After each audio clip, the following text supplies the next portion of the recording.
Welcome to Conversations from the Barn at Everwood Farmstead. These are casual chats with visiting artists.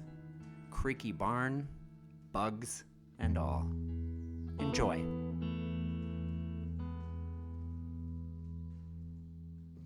Hello, this is Conversations from the Barn. I'm Chris Everett with Bill Underwood. We are thrilled because we are right at the beginning of season 2. And our very first artist to join us on the artist retreat is the incomparable Vie Boheme, multimodal artist, powerhouse. We're so thrilled you're here. Hey, what's up? I'm Welcome. glad to be here too. Thanks for taking the time to chat with us today. My pleasure. It's a really balmy Friday evening. Gosh, you would swear it was like the middle of July. I mean, this is the coolest day so far, except the day it rained. The night it rained. It's a balmy week for you. Yeah. This is probably the hottest week any artist has ever had here. Yeah. Do you? I'd just love to know, how's your week been? It's been a roller coaster ride, I would say, all by myself. Like, you know, I've tuned in with y'all a few times, but I came in hot, you know, like I was also traveling before I got here, which is, in this COVID world we're living in, like coming in from traveling this is the first time that's happened in about a year for me. So I came in with a lot of energy and a lot of like, all right, well, I'm gonna make this schedule. I'm gonna get all this stuff done and like, you know, complete. And I mean, I'm on a farm. You know, there's really no reason to move at a certain pace. I mean, it's not really, the energy here doesn't call for that. So it took me a couple of days to kind of like get acclimated to the energy that's already here, and what it was presenting to me, and allowing that to impact the work that I've been doing. So Did you? Did it feel like the farm and the solitude? Did it shift your energy? Yes, it shifted my energy in that the energy it shifted to is the energy that I have been needing anyway. Like it just reaffirmed, because I've been feeling like I've still been slowing down because I was moving so fast before COVID hit. I had been traveling overseas and really by the seat of my pants, and so that takes a certain type of alertness and readiness for anything. And so, yeah, I have to kind of ride momentum and kind of keep things moving and keep my ears open for opportunities and, you know, needing to find a flight and needing to find a certain window, a certain price point, needing to find a certain city. Like there's a certain readiness that I have to have bubbling all the time in order to manage that. And so I had just gotten back to the U.S. at the end of 2019 and was at home with my family, but I came back because I was also preparing to present my one-woman show at the Guthrie. So I was still in a studious work mode, and I was fundraising by myself to raise money. And after being overseas, it was just a lot going on energetically. So I feel like after this year, I'm still slowing down my mind to feeling like things have to be ready or taken care of.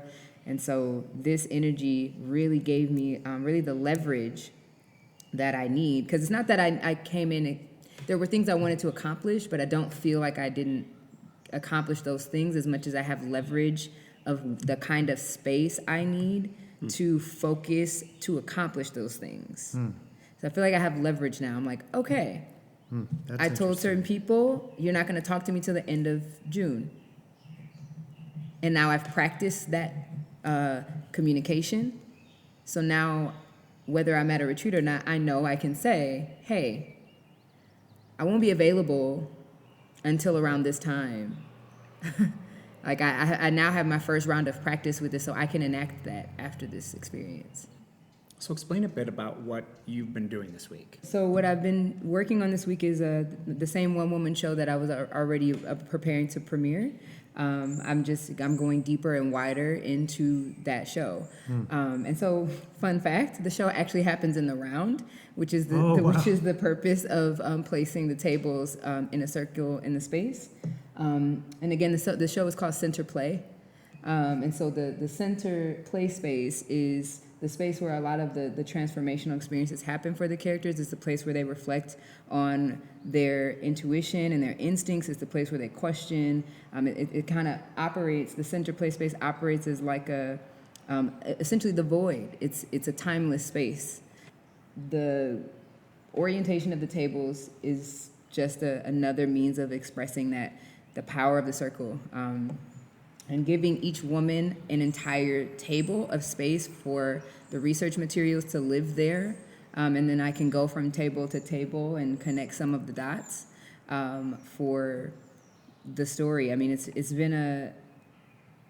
been just a really deep dive. There's 3 narrative women, and then there's an abstract expression. And so really having the time to read through, because you see how many books I have, so like each of these books is giving me something else for each character. Like I have this book, The Heretic Queen, which was written by Michelle Morin. She also wrote Nefertiti, and there's something about her use of the senses in this novel form that transports me into wherever we are, and she does it in a way that I haven't really read a lot of other authors do. So she talks about the scent of certain things, and she talks about just the way people arrive. It's not just that they walked into a room.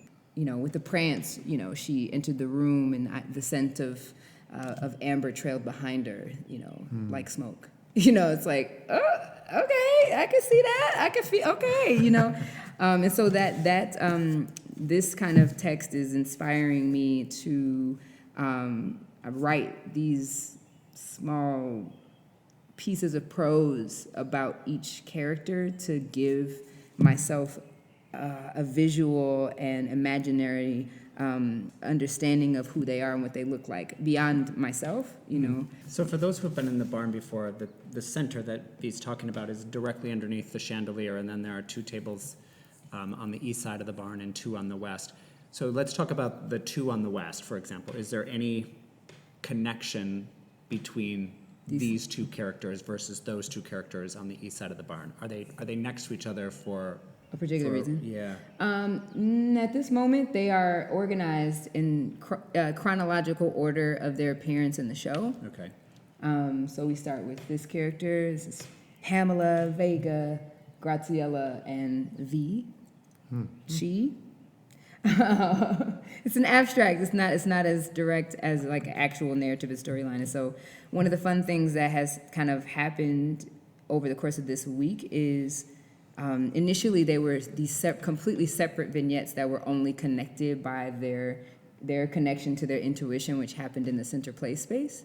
But what happened in this week, as I've been diving deeper into the research of like what justifies any fact about any one of these characters, is I found some more interesting narrative connections that I wasn't initially interested in making, but I think make for. I wanted them initially to be these separate vignettes, but it also doesn't.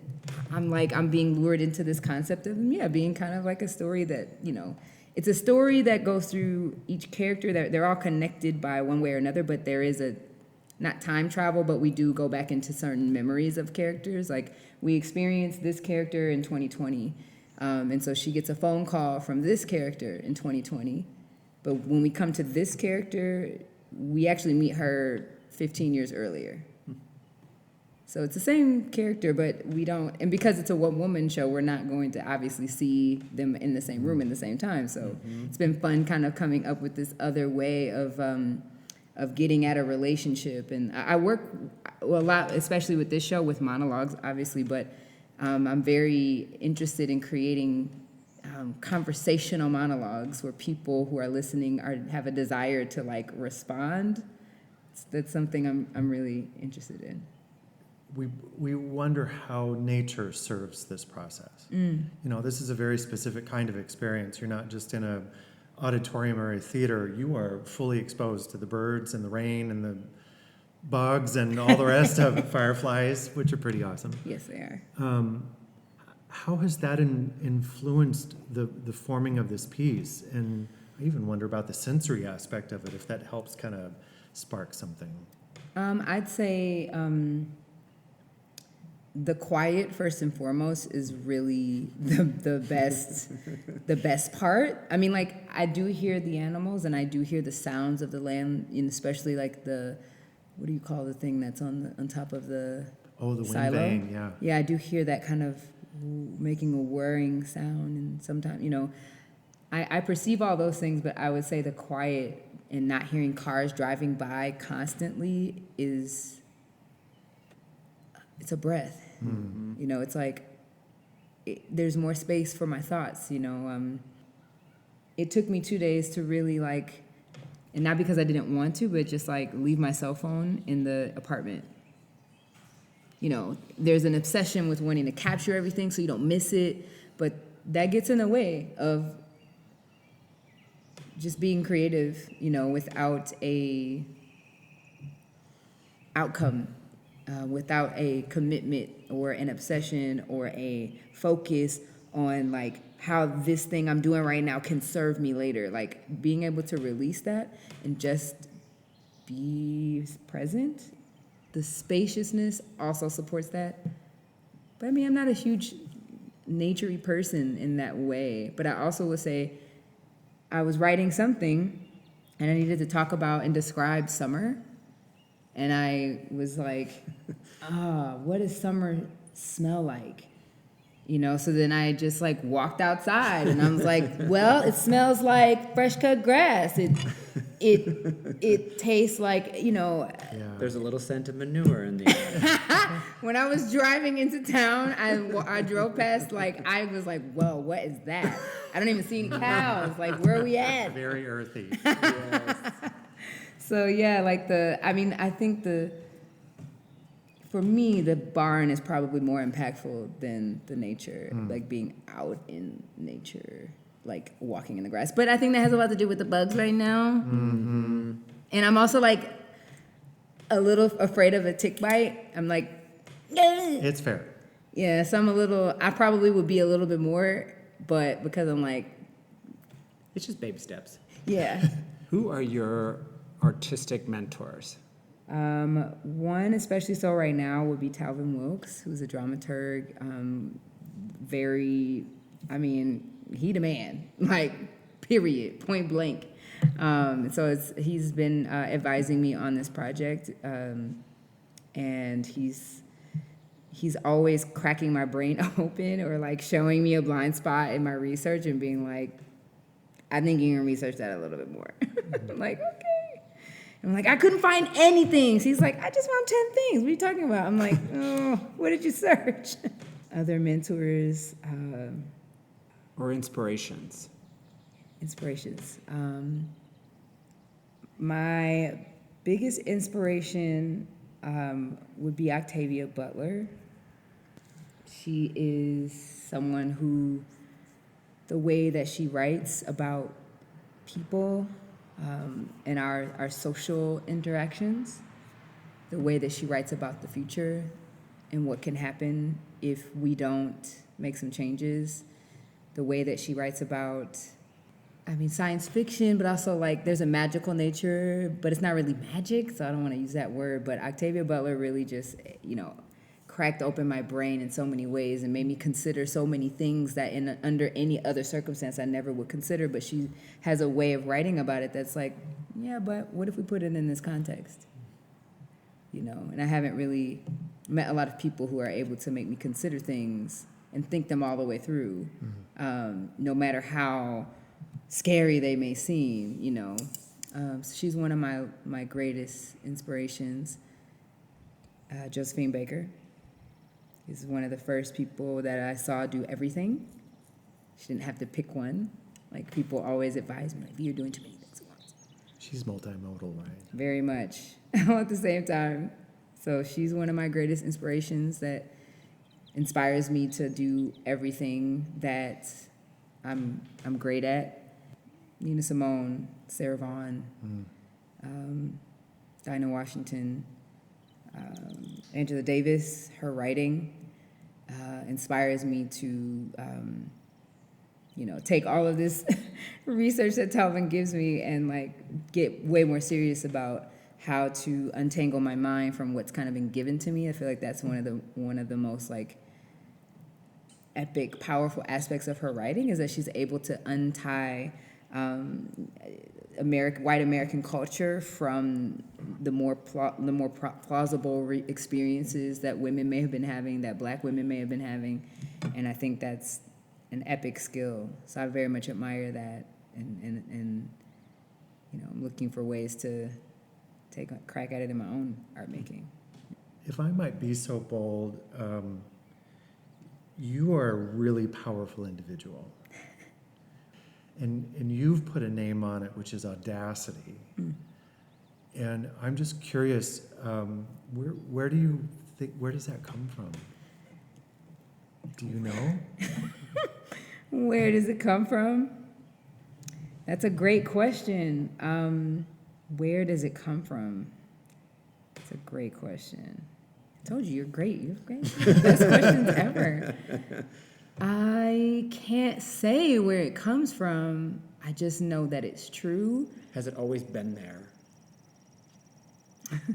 I've always had my questions as a kid, which is a funny thing. I compliment you on questions, but I was always inquisitive, and I was always...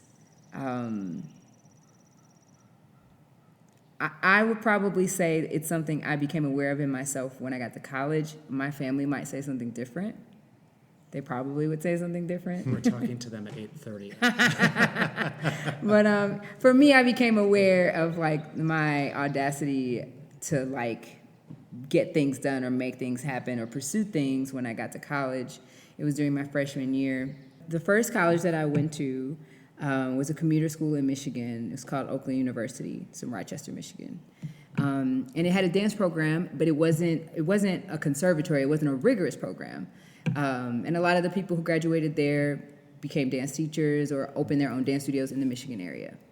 And so that was kind of the context that I had. I wasn't really clear that you could be, I wasn't sure what being a dancer for a living was outside of that context of owning a dance studio and teaching other people how to dance.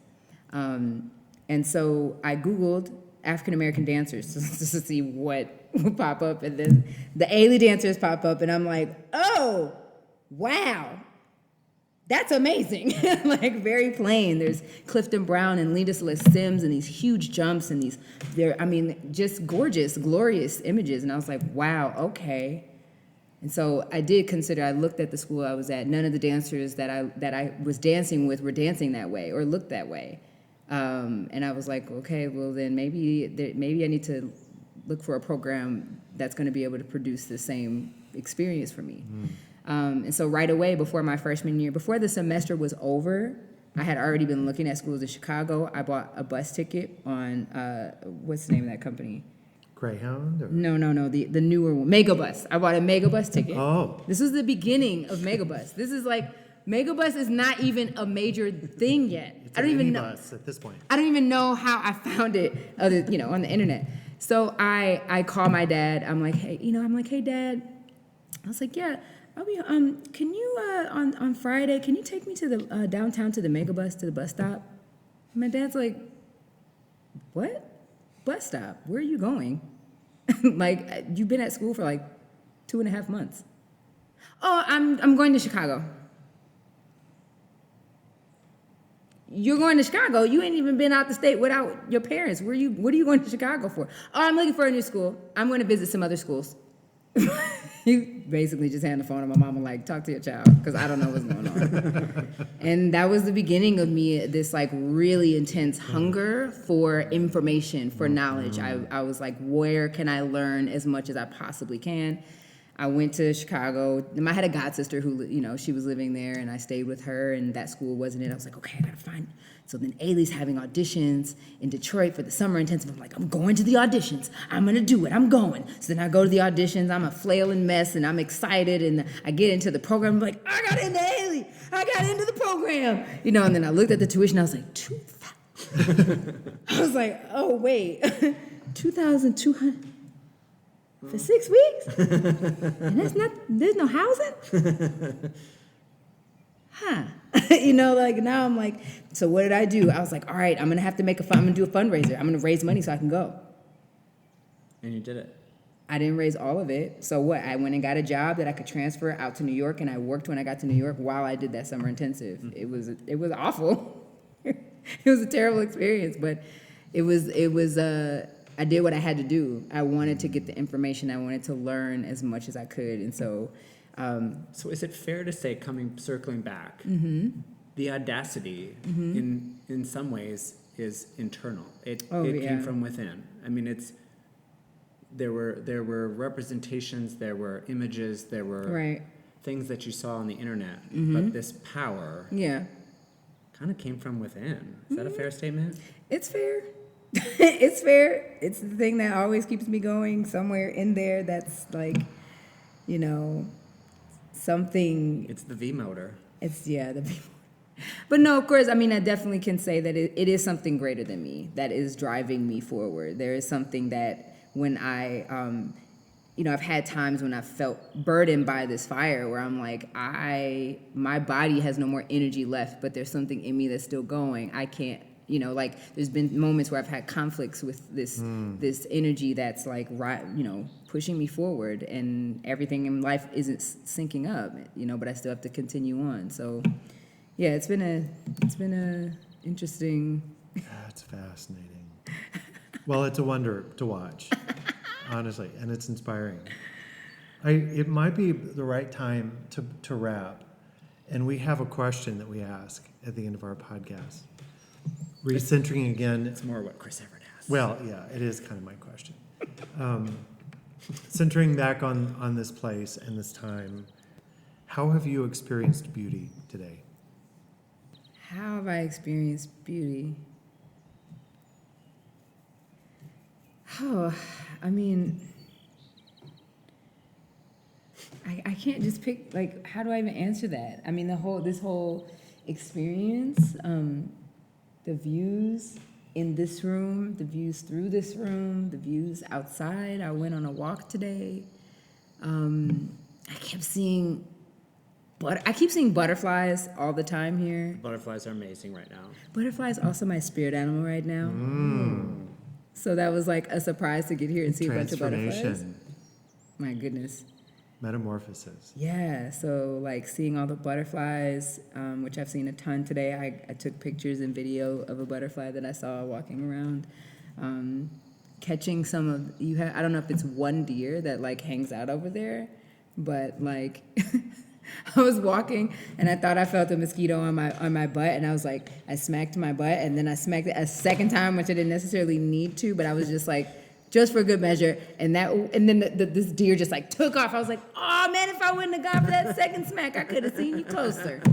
That was totally unnecessary. I missed that moment. But being able to see the Teach deer. you to double smack. Literally, I was like, that was so unnecessary. Literally had that thought. But seeing nature so close, and also I think one thing that's beautiful, but also like, it's just one of those things I've learned to like. I feel like I'm in nature's place. I'm the intruder. I am the guest. I am the thing that they are curious about, because I can, when I think about like at night here, when the moths and things are coming out, they're curious. They're drawn to the light, but they're also like, what are you doing? What are you doing? What are you? They're just like, what's this? It's not a deer, so what is it? What do you, we know that, but we don't know you. And so it felt that way too, walking in the back. There was like this fly that was just, and I'm not sure it's a fly, right? There's so many different types of bugs out here now, but it was like literally just like, it's just so close to me in a way that felt very like inquisitive. It was probably a bat. No, I'm Just kidding. So that would have been so cool. I would have been very happy about that. Just kidding. This is the time, right now. Really? Yeah, Yeah, they see 'em. said there was one hanging out over there. Yeah. I missed it though. But yeah, all of these things. It's too many things to pick just one that have been absolutely beautiful in this experience. And I like all the eclectic chairs. That's just like, I love it. It's our eclectic community, right? It has been such a pleasure having you here this week and sharing your story and your energy. Thank you for taking a leap of faith with us. It's been my pleasure, and Your decorative skills are also phenomenal. Thank you. It's so good to know you. Same. Thank you. Thank You're you. welcome.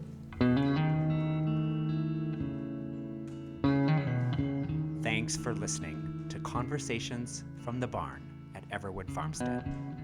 Our theme music is provided by John Mark Nelson. Wishing you all good health.